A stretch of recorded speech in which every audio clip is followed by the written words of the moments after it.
Assalamualaikum warahmatullahi wabarakatuh, Pak Bambang. Waalaikumsalam warahmatullahi wabarakatuh. Gimana kabarnya, Pak? Alhamdulillah, semangat luar Semangat, biasa, iya. harus luar biasa. Sudah sarapan ya, Pak ya?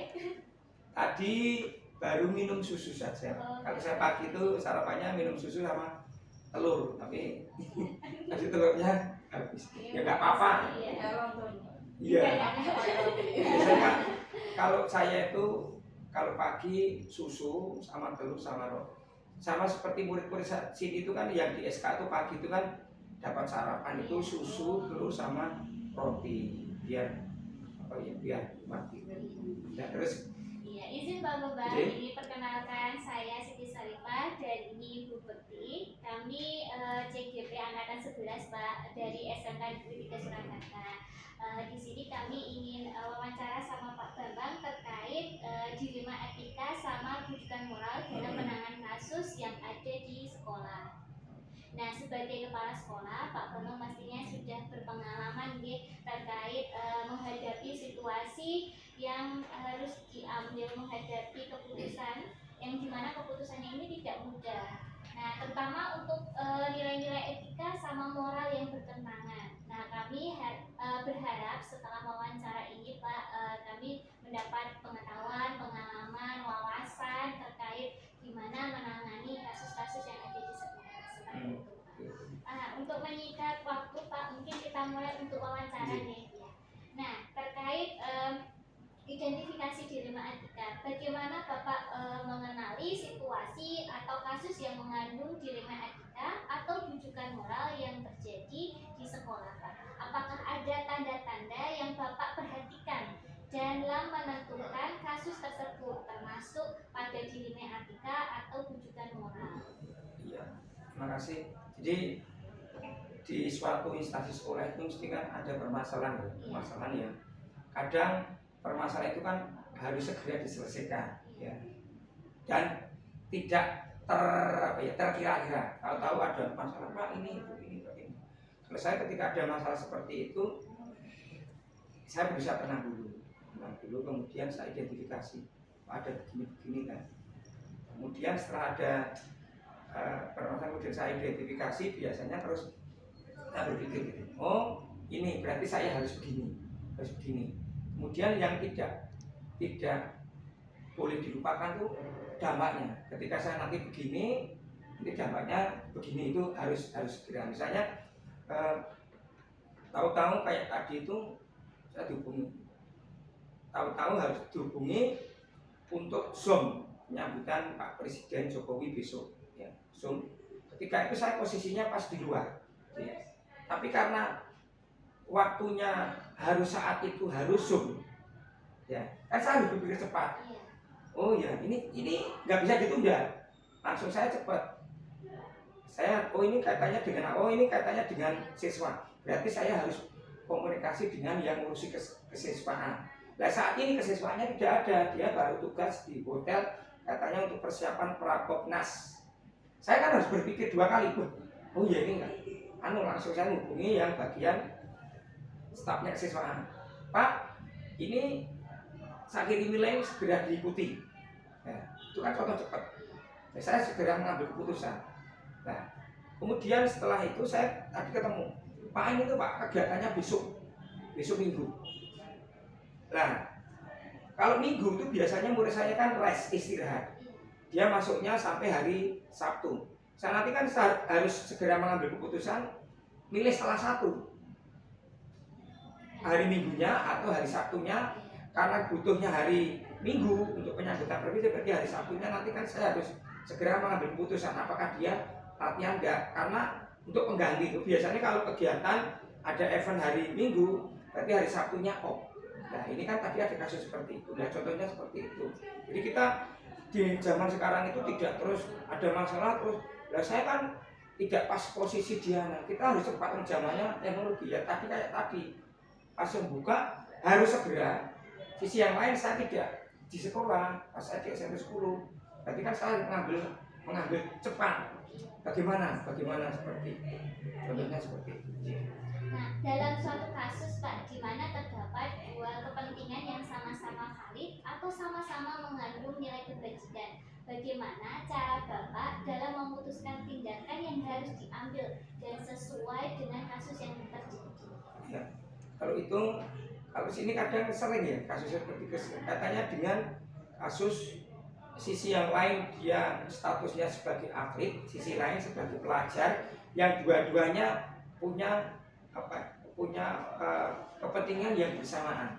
Contohnya gini, murid saya ada yang mengikuti seleksi Persis junior, dia diterima. Nah, ketika diterima konsekuensinya kalau sini kan pagi normal kan pagi nanti sampai jam 8 mandi, jam 9 pelajaran.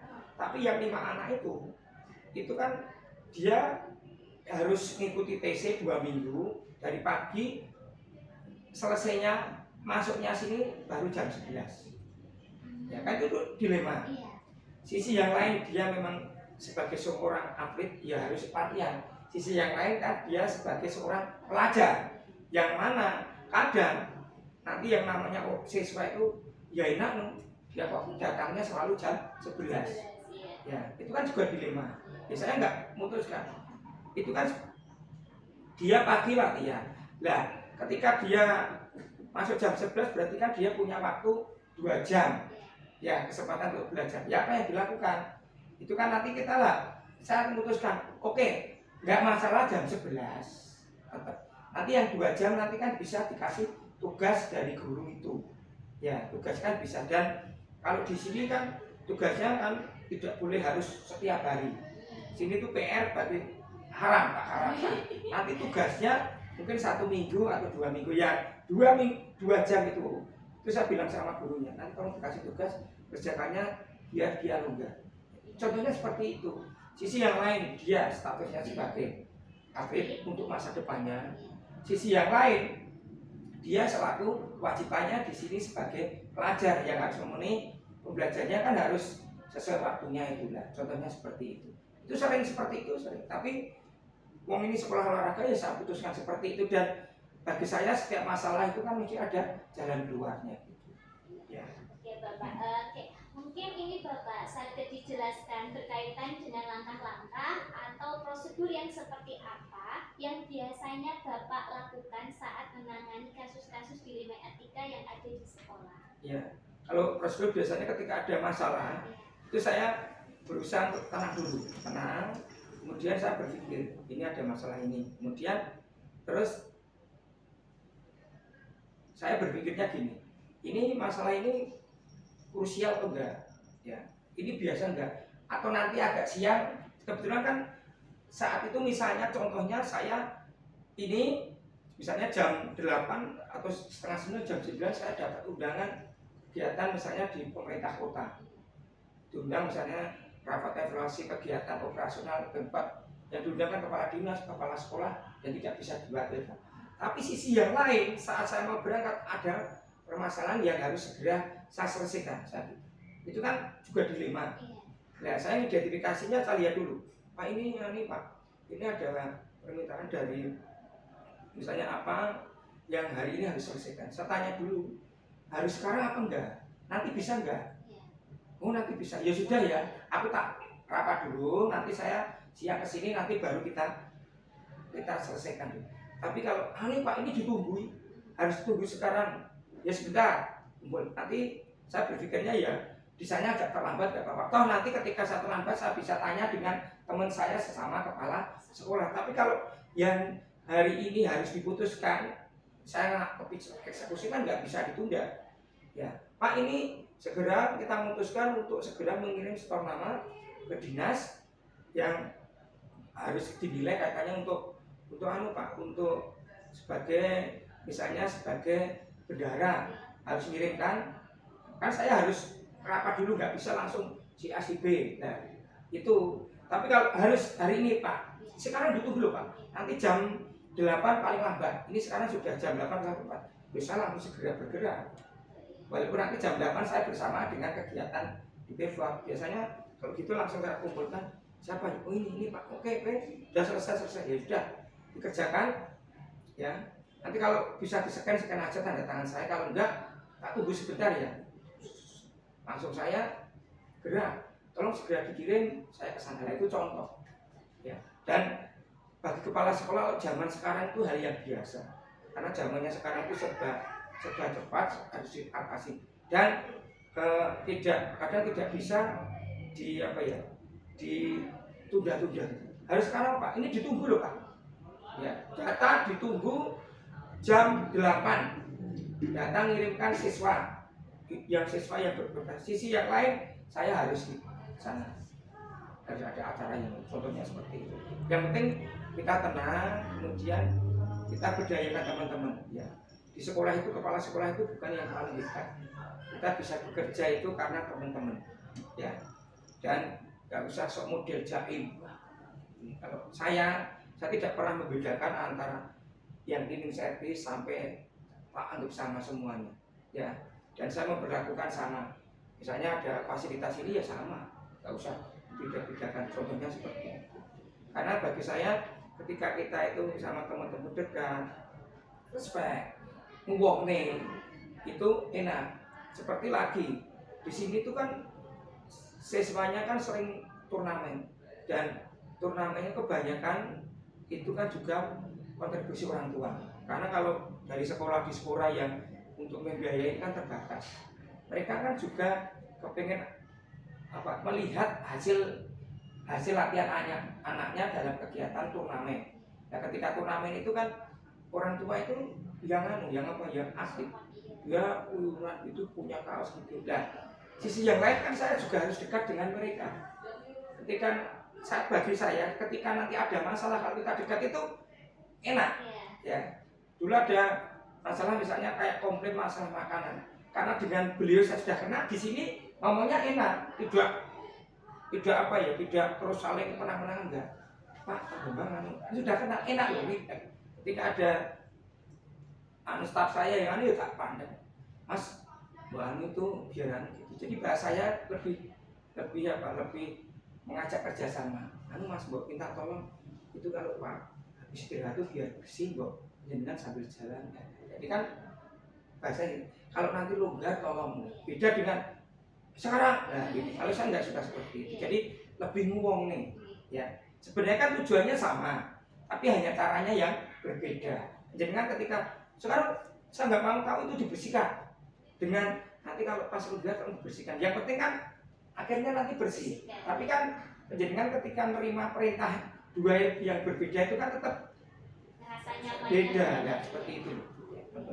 Menurut pengalaman Bapak ini sebagai kepala sekolah, hal apa saja yang terbukti efektif dalam membuat suatu keputusan terkait kasus-kasus dilema etika yang terjadi di sekolah, Bapak? Ya, satu yaitu ini juga pengalaman ya, mungkin teman-teman kalau besok penjenengan tak akan jadi kepala sekolah atau pimpinan itu, yang efektif ketika ada masalah itu tenang dulu ya. Jadi jangan panik, misalnya gitu, Pak ini dengar murid saya kita ada yang begini, tenang dulu, duduk dulu. Seperti kasus kemarin itu ada anak orang tua yang laporan anaknya nggak masuk karena diare gitu.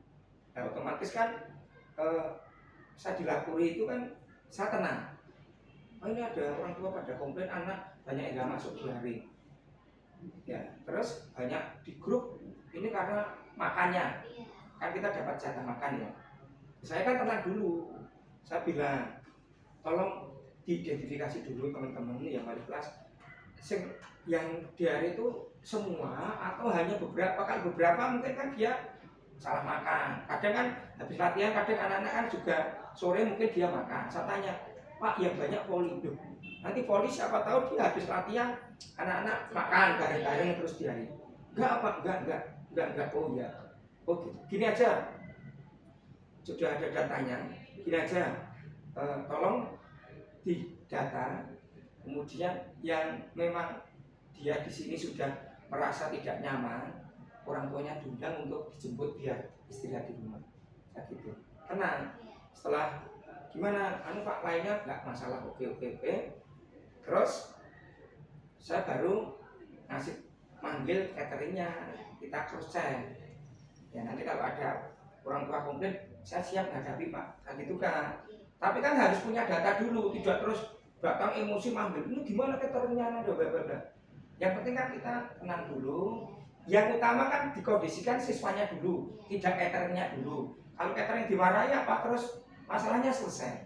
Kalau saya gitu dulu, baru di cateringnya gitu. Terus ada lagi orang tua, Pak ini ada orang tua yang mau menghadap komplain. Saya tahu mesti masalah itu. Kan saya tenang dulu, tidak terus, nanti orang tua ini mau kesini mau komplain. Saya tenang dulu, oke. Saya kan sudah tahu masalahnya dan saya sudah tahu solusinya gitu loh. Makanya ya harus gitu dulu. Jadi ketika nanti orang tua sini suasananya nggak sama-sama apa ya, sama-sama keras ya, ini Pak, ini saya nggak terima, enggak gitu tak. Ya harus gitu. Jadi makanya tenang, apa itu, dari kepala sekolah itu harus bisa membuat suasana itu tidak tegang, cair gitu. Kalau terlalu tegang, pusing. Ya, biasa. Jadi ketika keluar itu plong, nggak ada masalah. Walaupun di sini kadang kan harus adu argumen seperti itu. Terima kasih Bapak, bisa dilanjutkan bukti untuk pertanyaan. Ya. Sarifah. Sarifah. Oh, nggak Viva. Bisa. Sarifah gitu. Siti Pak. Bu Siti bisa. Ini Bu. Saya bukti Pak. Bukti. Hanya saja bukti. Punya teman bukti itu BKU galak ini berarti nggak galak nggak? Saya galak Pak. Oh, galak. Yang penting hatinya lembut. Iya. Selalu berbakti kepada orang tua, Pak. Makanya namanya bukti. Saya lanjutkan ya Pak ya. Oke, monggo. Terkait pertanyaan mengenai tantangan dalam pengambilan keputusan Pak. Tadi kan pengalamannya Pak Tono banyak ya dalam pengambilan keputusan. Kira-kira tantangan terbesar apa yang pernah ditemui ketika pengambilan keputusan yang berkaitan dengan norma etika, kemudian bagaimana cara mengatasinya Pak? Ya, tantangan itu biasanya kalau apa ya? Kalau kasus-kasus itu ketika kita memutuskan kadang kan sosok berbenturan dengan pihak yang lain. Jadi contohnya tadi ketika saya memutuskan tantangannya dari orang tua. Jadi saya kan berusaha untuk meyakinkan mereka ini kesalahan dari catering sudah maaf. Tapi kadang kan orang tua tidak terima. Ya, dan saya juga sudah ngasih solusinya. Mohon maaf Pak, ini dan nanti dari pihak catering akan lebih hati-hati lagi. Saya bilang Bu, tolong besok hati-hati lagi dan nanti kalau ada apa-apa berjenengan tanggung jawab siapa. Kemudian yang kedua, kebetulan kan saat itu cateringnya mau selesai dan saya meyakinkan orang tua, Pak besok habis ini cateringnya ganti. Besok itu cateringnya sudah berpengalaman, dia terbiasa mengatasi melayani untuk catering di sekolah di Solo, sekolah swasta. Ketika dia melayani sekolah swasta sudah bertahun-tahun tidak ada masalah, kan di swasta itu biasanya tutupannya kan berat ya, karena dia kan orang tuanya yang bayar biaya tinggi kan, nah itu aja nggak masalah. Saya yakin kan itu. Insya Allah Pak, besok Insya Allah baik-baik karena yang akan menggantikan catering itu dari yang sudah pengalaman mengurusi catering di sekolah saat itu kan juga awalnya tantangan, tapi dengan tantangan itu kalau kita bisa meyakinkan tidak lagi jadi tantangan, jadi kooperasi, jadi kerjasama itu contohnya seperti itu. Yang penting kita meyakinkan dulu. Nah, untuk meyakinkan kan kita harus punya data termasuk data pendukung untuk meyakinkan mereka yang tantangannya. Ketika saya memutuskan itu kan awalnya nggak mau, pokoknya saya nggak mau, saya harus minta audiensi dengan pihak terkait yang lebih atas. Bagi saya sama teman-teman, ketika ada masalah, kalau kamu di kelasnya itu bisa kamu selesaikan, tidak harus sampai BK, tidak harus sampai itu. Kalau bagi saya, kalau memang di sini sudah saya selesaikan, saya tidak usah melibatkan pihak-pihak yang di atas saya, kan seperti itu. Ya. Itu berarti apakah ada prosedurnya Pak ketika menyelesaikan suatu permasalahan terkait dengan norma etika? Kemudian ketika ada permasalahan, pengambilan keputusannya bisa dalam waktu itu tersebut langsung atau ada jangka waktunya Pak yang harus ya, terima kasih. Kalau prosedurnya biasanya ya saat itu saya ambilan. Kalau itu memang tidak bisa ditunda dan saya putuskan.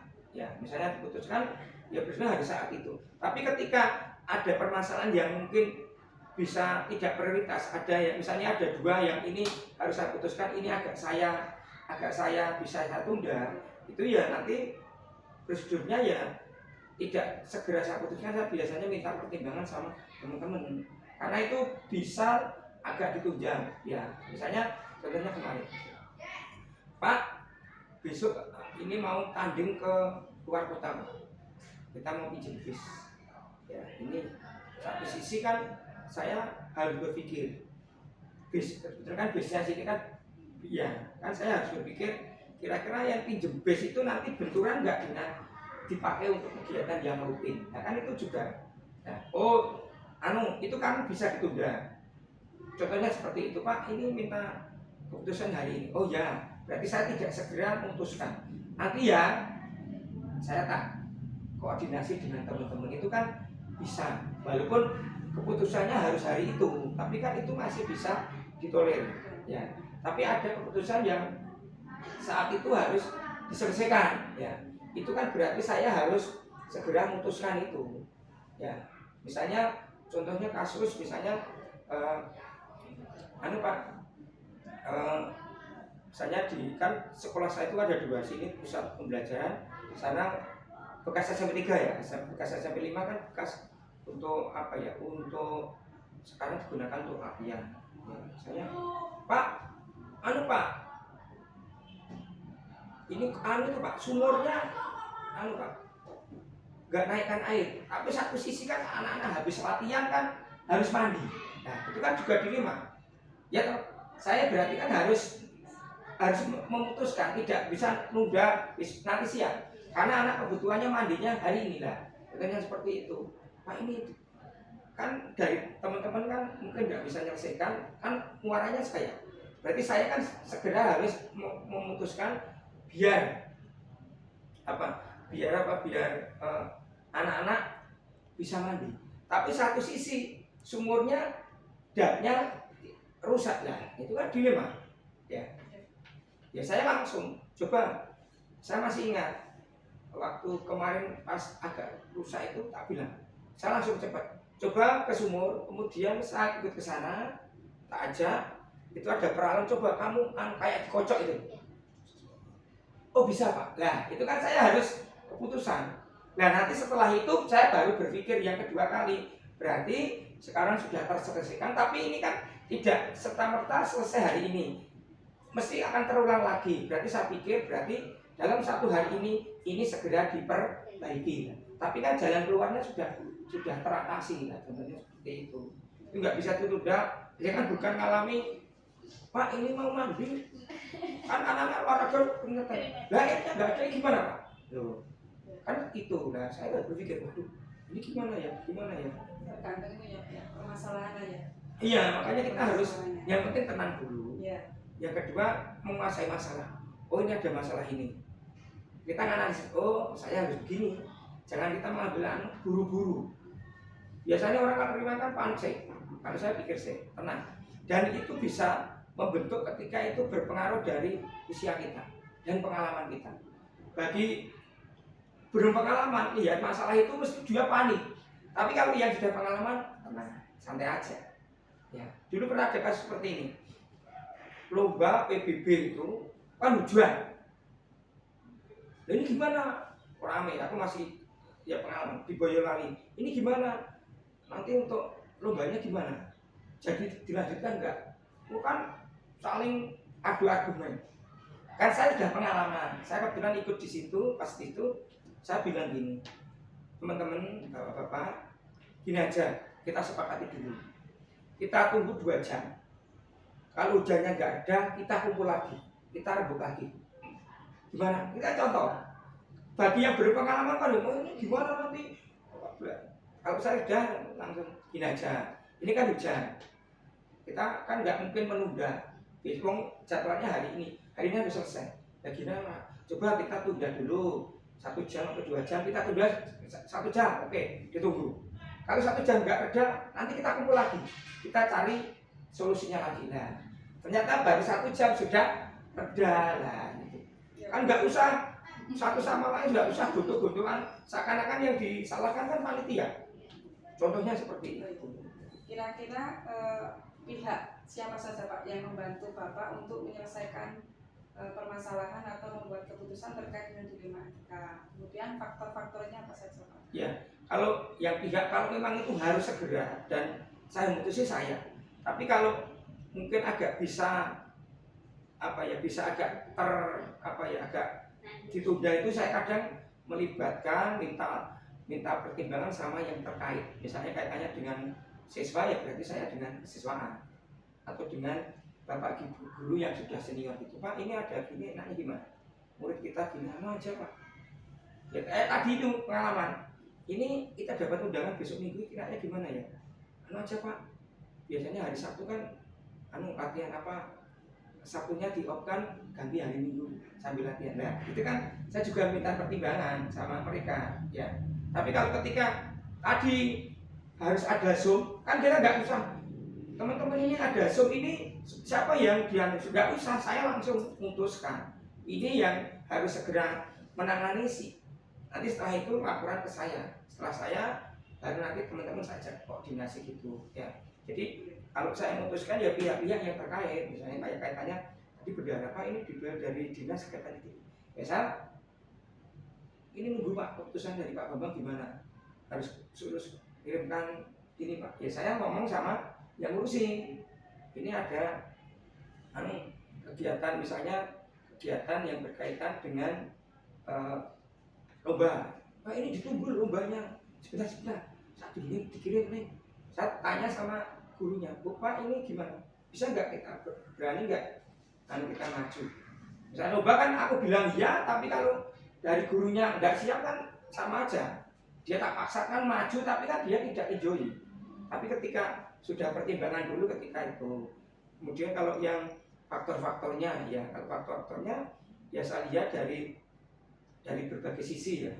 Kalau itu memang dari sisi kadang saya melihat intern teman-teman ya kan saya tahu sifatnya. Ketika misalnya ada masalah, kadang kalau ini darurat kemudian kadang saya tunjukkan ke beliau, kadang saya mikir, wah ini kadang nggak siap. Jadi kepala sekolah harus juga tahu faktor-faktor jenis pemetaan. Kalau di guru berat namanya teori aset. Ya, nah kita harus tahu itu. Ketika kita memutuskan juga harus tahu. Kayaknya. Tapi kalau kita nggak tahu teori aset, ya nggak bisa. Bagi saya itu selalu mendorong teman-teman ketika kita bekerja ini kan dulu kan kita terbatas ya, belum punya tenaga kebersihan. Tapi yang sisi yang lain kan semuanya kan harus bersih. Kan saya harus berpikir biar caranya sekolah ini bisa berjalan walaupun baru awal, tapi sisi yang lain kayak kebersihan sekolah, kemudian terutama ruang guru itu kan harus terjaga.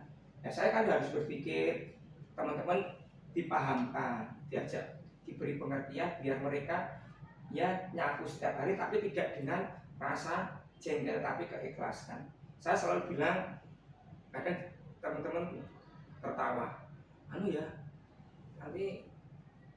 misalnya guru bahasa Inggris harus mengampu agama. Saya bilangnya, Pak nanti honornya di akhirat itu saya biasa. Ya sebetulnya seperti itu. Jadi faktornya kita lihat dari faktor intern dan ekstern. Kalau intern itu biasanya saya lihat dari sifatnya guru itu kan tidak bisa guru itu ketika kita kasih permasalahan atau beban yang berat itu dia bisa. Kadang ada yang dikasih tugas malah bingung ada. Tapi ada yang dia diberi sinyal aja dia bisa menangkap, ya, ada yang seperti itu. Pertanyaan terakhir ya Pak ya, pengalaman atau wawasan yang bisa Bapak ambil dari tadi kan ada beberapa kasus tentang pengambilan keputusan terkait dilema etika. Kira-kira pengalaman apa yang paling dianggap penting? Ya pengalaman itu yang penting, ya pengalaman dari diri kita dulu. Dari tidak kan kita setiap hari itu kan kita mesti punya pengalaman di rumah, di sekolah atau di luar gitu ya. Nah, ya bagi saya semakin banyak permasalahan itu terus saya bisa menyelesaikan itu bagi saya menjadi bekal. Ketika nanti ada masalah yang sama itu ibaratnya podo langsung kita selesaikan seperti itu. Ya. Terus yang kedua itu ya secara psikologis ya, itu sebenarnya kedewasaan kita. Dewasa itu belum tentu umurnya yang tua ya. Itu juga berpengaruh terhadap berpengaruh terhadap ketika kita memutuskan suatu permasalahan. Kemudian yang ketiga itu pengalaman ketika kita bergaul. Kalau kita hanya di sekolah saja nggak pernah bergaul kegiatan di luar, itu ketika ada masalah itu kita seperti kata dalam tempurung. Kelemahannya kadang gini, teman-teman guru itu dia nggak mau kegiatan di luar, merasa hebat kalau di sekolahnya. Tapi ketika dia di luar itu ada masalah mesti bingung. Contohnya sepele gini, kegiatan kan kadang kita ganti custom, tapi kan kadang teman-teman itu menganggap itu sesuatu yang berat. Juga aku kan pramuka, ya wes aku sekolah esok nganggo pramuka. Ya seharusnya kan pakai olahraga, karena dia itu kan cara berpikirnya parsial, yoneng kuno. Tapi kan sebenarnya kalau kita memahami, kita sering keluar, itu kan masalah sebenarnya. Tapi kalau bagi yang sudah pengalaman, kalau saya itu 1 hari bawang itu ganti, nanti harus jagung, harus bawa apa ya sudah, saya bawa nanti untuk mandi ini ya sudah, contohnya seperti itu loh. Ya, dan teman-teman itu kan sebenarnya itu hal yang mudah, tapi dianggap sulit karena dia cara pemahamannya beda. Makanya ya silakan nanti di situ ya pengalaman jangan hanya di sekolah. Ya mungkin teman-teman kan kadang merasa hebat di sekolah ya, tapi ketika di luar dia bingung karena itu. Makanya silakan cari pengalaman yang banyak selain di sekolah. Semakin banyak punya teman, itu semakin kita tambah pengalaman. Bagi saya musuh 1 itu terlalu banyak, teman 10.000 itu masih kurang banyak. Seperti itu ya. Yang penting semangat dan jangan gampang mengeluh. Ya. Jadi saya tuh selalu bilang sama teman, saya tuh paling sama anak, saya tuh paling benci orang mengeluh. Belum teman kadang kalau mengeluh, kadang saya bilang kan, wong belum pernah dicoba wis mengatakan tidak bisa, masa nggak bisa. Coba dulu. Setelah nyoba ternyata ya Pak, ternyata nah, itu loh. Yang makanya penjenengan kan sebagai guru penggerak itu harus kan penjenengan sekarang tergerak. Ya toh, tergerak. Dulu tergerak. Sekarang penjenengan bergerak. Terus besok kalau lulus guru penggerak menggerakkan. Tergerak, bergerak, menggerakkan. Itu selalu di guru penggerak gitu. Ya. Ya Pak. Terima kasih ya Pak ya. Terima kasih waktunya. Terima kasih atas informasi yang disampaikan Pak Bambang terkait dengan dilema etika, pengambilan keputusan. Sangat bermanfaat bagi kita dengan penjelasan Bapaknya informatif tadi. Semoga nantinya Pak Bambang bisa jadi teladan kepala sekolah lainnya bagaimana cara untuk mengambil keputusan terkait dengan dilema etika. Oh iya. Oke, ini juga ya untuk pengalaman kamu. Saya yakin besok menjadi pimpinan ya. Jadi kalau sekarang itu kadang kan krisis keteladanan ya. Di kepala sekolah itu bukan sesuatu yang harus ditakutin, enggak. Kalau bagi saya itu kepala sekolah itu satu ngomong nih, teman-teman ngomong nih dari nggak usah bedakan. Pesuruh mas, nggak pernah. Namanya yang tukang sapu, tukang itu ditegur aja sudah senang. Tanya ya itu diruri itu sudah. Yang kedua teladan berbuat. Kita gembar-gembar di sekolah itu harus menjaga kebersihan. Tapi kepala sekolah jalan kaki ada sampah aja nggak pernah. Ya. Kalau saya itu tidak pernah malu. Anak tahu. Saya itu kemarin jalan kaki habis ke sana ke sini dengan cleaning service. Ada botol, ya saya ambil. Walaupun ada cleaning service, botolnya seperti itu. Ya, tolong besok saya ambil lagi. Terima kasih Pak. Terima kasih ya Pak ya. Akan ini langsung ke sekolah gitu. Iya. Masih ada Ya, oke. kegiatan. Semangat ya, salam untuk anak-anak ya. Terima kasih. Selamat pagi, terima kasih untuk peluangan waktu kami untuk melakukan itu. Pada kesempatan ini kami ingin melakukan pengambilan keputusan kebijakan sekolah, dan keputusan itu bersinggungan dengan nilai-nilai yang kesimpulan itu sama pengambilan keputusan yang harapan kami nanti kami ketika di sini mendapatkan wawasan dalam pengambilan keputusan yang berkaitan dengan dilema dan nilai-nilai yang memang agak sulit dipertimbangkan. Baik, untuk bangunan yang pertama, bagaimana situasi atau kasus-kasus yang memungkinkan. Terima kasih dan untuk pertanyaan pertama yang pertama utamanya kita harus selalu melakukan identifikasi terhadap setiap permasalahan atau persoalan yang terjadi di sekolah. Kemudian pada saat mengidentifikasi itu kita dapat mengetahui permasalahan tujuannya, kemudian dampaknya pada siapa, apakah dampaknya pada persoalan atau pada kelompok atau untuk semuanya, untuk guru atau untuk siswa. Kemudian kira-kira ada tanda-tanda khusus yang diperhatikan ketika menjalankan. Maksudnya untuk tanda-tanda khusus bagi setiap permasalahan.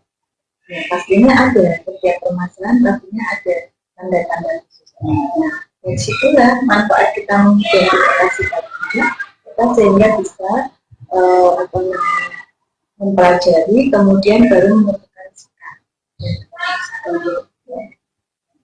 Untuk yang berikutnya, ada satu kasus yang berbeda, kemudian di dalam kasus itu ternyata kasus ini kalau ditimbang itu ada dua nilai kebajikan dan ada pemangkasannya yang di dalam hasil tersebut. Itu kira-kira bagaimana Ibu menjelaskan hasil tersebut? Sekali lagi, pada saat kita mendapatkan suatu masalah kan kita harus mengidentifikasi kasusnya sama-sama dampaknya, tetapi kita harus melihat lagi dampak baik ini kepada siapa. Mungkin yang ini satu ini dampaknya baik tapi hanya kepada seseorang, tetapi yang ini dampaknya baik untuk banyak orang pun dilihat siapakah dia, guru atau siswa. Di sini kan untuk dampak ini kita lebih mengutamakan pada siswa ya, karena apalagi di kurikulum merdeka ini kita semuanya harus berpihak pada siswa, mengutamakan kebutuhan siswa, walaupun kita juga tidak boleh lupa akan kebutuhan dan kita sendiri dari sekolah. Jadi fokusnya pada siswa ya. Terima kasih Bu. Yang berikutnya Mohon izin Ibu, mohon dijelaskan terkait bagaimana sih langkah-langkah atau prosedur yang biasanya Ibu lakukan untuk menangani dilema ATK yang terjadi. Langkah-langkahnya yang pertama tadi mengidentifikasi dulu ya, kemudian kita mencari solusi. Nah, pada saat mencari solusi itu kita lihat dulu apakah permasalahan ini terkait dengan aturan atau regulasi yang terjadi di sekolah. Kalau itu terkait dengan aturan, berarti kita harus baca dulu nih regulasinya seperti apa. Regulasinya ada, sudah kita pelajari, ternyata masalah tersebut masih belum terselesaikan. Saya kan tidak sendiri di sekolah, saya akan mengajak di manajemen untuk berdiskusi. Misalnya, mentok, saya akan komunikasi, konsultasi dengan atasan. Atasan langsung ini berarti adalah edukasi atau langsung ke bapak. Kalau masalah tersebut sangat kecil. Ya Ibu, terima kasih. Kalau menurut pengalamannya Ibu ini sebagai kepala sekolah, hal apa saja yang terbukti efektif dalam membuat suatu keputusan terkait kasus-kasus dilema etika yang terjadi di sekolah?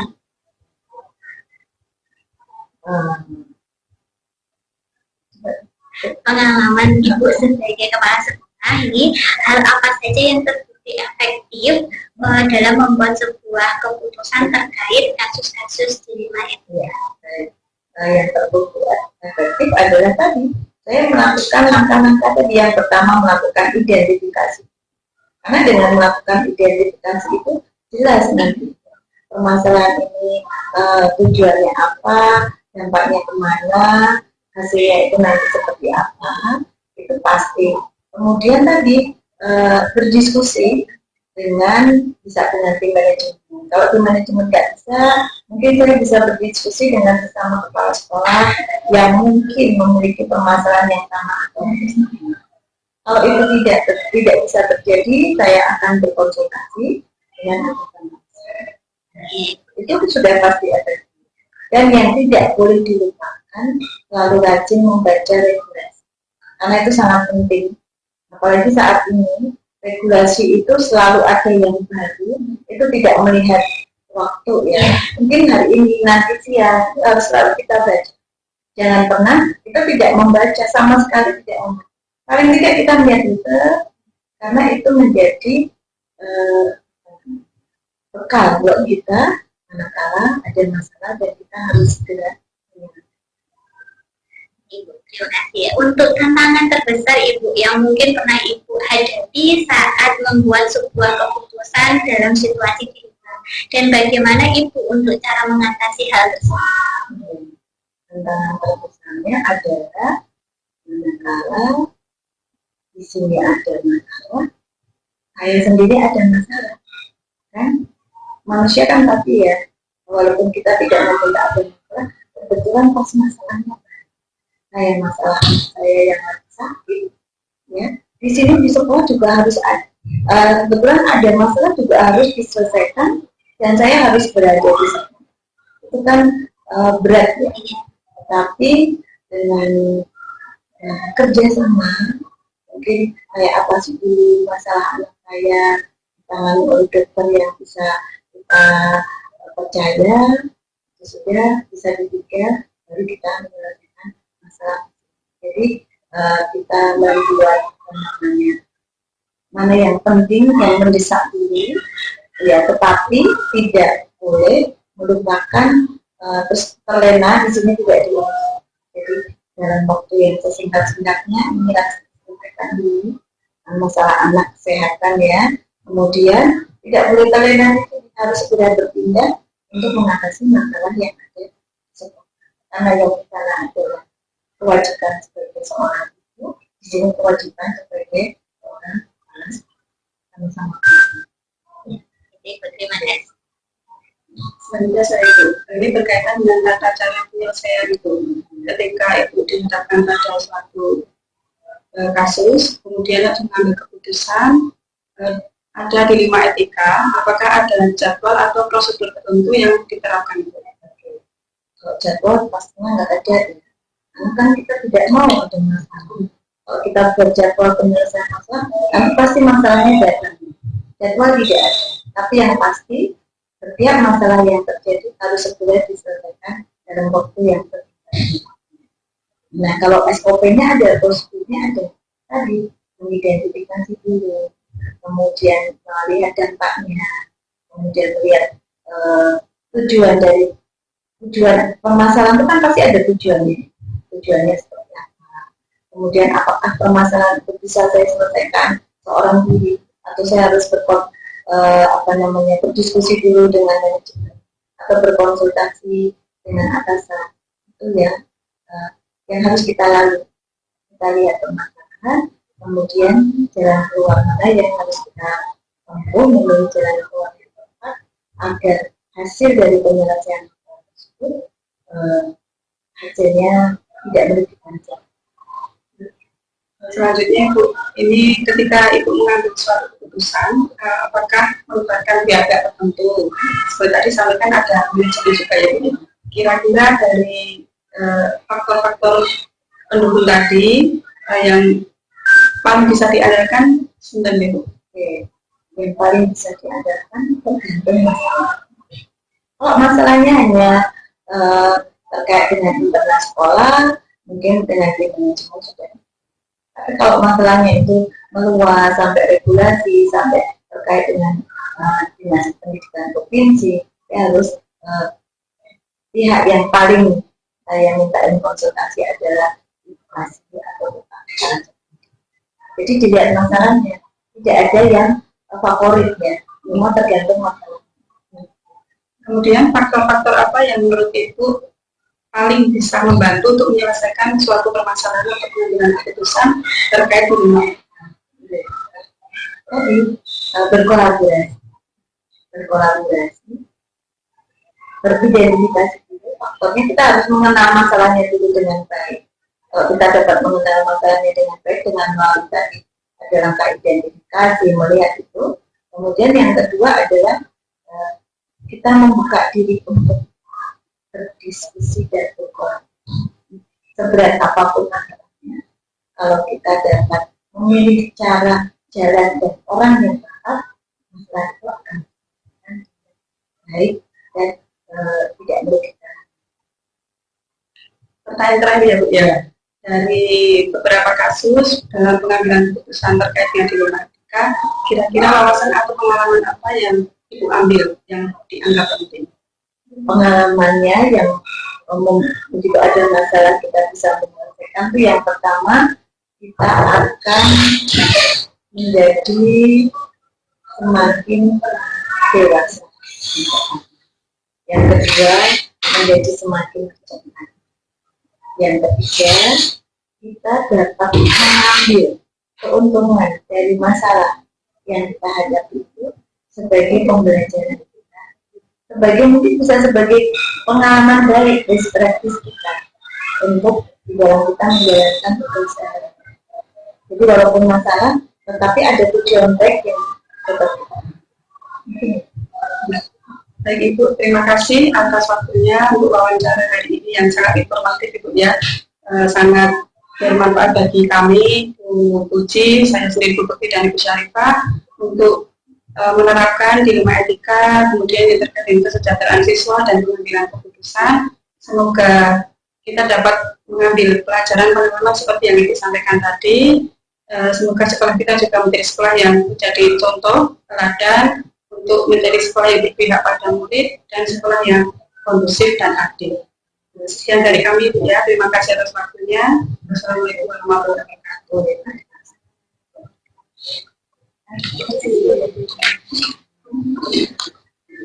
Tinggal satu tidak jadi. Assalamualaikum Bu Linda. Waalaikumsalam Bunda. Ya Bu Linda, ini saya Siti Sarifah dari SMK Negeri 3 Surakarta. Di sini saya itu juga sebagai CGP angkatan 11 Bu. Ini saya dapat tugas untuk mewawancarai kepala sekolah di beberapa tingkat sekolah. Nah, di sini saya ingin melakukan wawancara sama Bu Linda mengenai pengambilan keputusan yang selama ini Bu Linda lakukan, terutama dalam penanganan kasus di mana di dalamnya itu terdapat nilai-nilai kebajikan yang saling bersinggungan ataupun kasus dilema etika yang sama benar yang terjadi di TK YBA ini. Ya, IAB ya. Gini Ibu Linda, sebagai pimpinan di sekolah Bu, Ibu pasti sering menghadapi situasi di mana harus mengambil keputusan yang tidak selalu mudah ya Ibu ya. Nah, terutama ketika nilai-nilai etika dan moral itu saling bertentangan. Nah, ini saya berharap ketika melakukan wawancara ini dapat memberikan wawasan bagi saya bagaimana menghadapi dan menangani kasus-kasus yang terjadi di sekolah seperti itu Ibu. Nah, untuk menyingkat waktu kita mulai untuk melakukan wawancara Ibu ya. Begini Ibu, selama Bu Linda itu sebagai kepala sekolah, bagaimana Ibu mengidentifikasi kasus-kasus yang merupakan dilema etika atau rujukan moral? Oke, siap Mbak. Oke, berdasarkan kasus yang terjadi ya Mbak, dilema etika yang ditandai dengan adanya pilihan yang sama sama-sama benar dan tidak ada rujukan moral dalam kasus ini karena tidak ada pelanggaran hukum yang terjadi, Iya. sehingga untuk mengidentifikasi antara dilema etika dan rujukan moral perlu dilihat dari tipe kasus dan pilihan yang muncul. Oh begitu, iya Ibu. Nah kalau selama ini Ibu, bagaimana Ibu Linda menjalankan pengambilan keputusan di sekolah Ibu nih, terutama pada kasus-kasus di mana ada dua kepentingan yang sama-sama benar atau sama-sama mengandung nilai kebajikan? Oke, siap Mbak. Oke. Selama ini dalam menjalankan pengambilan keputusan Mbak harus bermusyawarah dulu dengan para wakasek dan guru setempat agar mendapatkan pertimbangan dalam Iya. memutuskan suatu permasalahan gitu Mbak. Oh begitu, iya Ibu. Nah kemudian Ibu, langkah-langkah atau prosedur seperti apa yang biasa Ibu lakukan ini selama menghadapi kasus-kasus ini? Oke. Langkah atau prosedur yang selama ini saya lakukan adalah melakukan musyawarah Mbak Iya. dengan para wakasek dan selalu dirapatkan terlebih dahulu dengan dewan guru. Oh begitu, iya. Nah hal-hal apa saja yang selama ini Anda anggap efektif dalam pengambilan keputusan pada kasus-kasus dilema etika? Oke, hal yang saya anggap efektif dalam pengambilan keputusan adalah itu Mbak, adanya komunikasi dengan wakasek dan guru-guru di sekolah. Oh begitu, Iya, iya Ibu. Lanjut nih Ibu nih, Iya. hal-hal apa saja yang selama ini merupakan tantangan dalam pengambilan keputusan pada kasus-kasus dilema etika itu? Oke, tantangan dalam pengambilan keputusan adalah kurangnya kesadaran tentang kepentingan Iya. pendidikan dari diri siswa dan orang tua siswa Mbak. Oh begitu, ya. Iya. Jadi seperti itu ya Bu ya. Iya, benar-benar. Nah, kemudian apakah Ibu Linda nih memiliki sebuah tata cara atau jadwal tertentu dalam sebuah penyelesaian kasus dilema etika? Apakah Anda langsung menyelesaikan di tempat atau memiliki sebuah jadwal untuk menyelesaikannya? Bentuk atau prosedur seperti apa yang Ibu jalankan? Oke, siap, Mbak. Tidak ada jadwal khusus Mbak Iya. dalam penanganan kasus dilema etika ini karena emang langsung melakukan koordinasi dengan pihak yang terkait gitu. Ya, oh begitu. Ya, Ya, langsung bagus gitu. sekali ya Bu ya. Oke. Iya.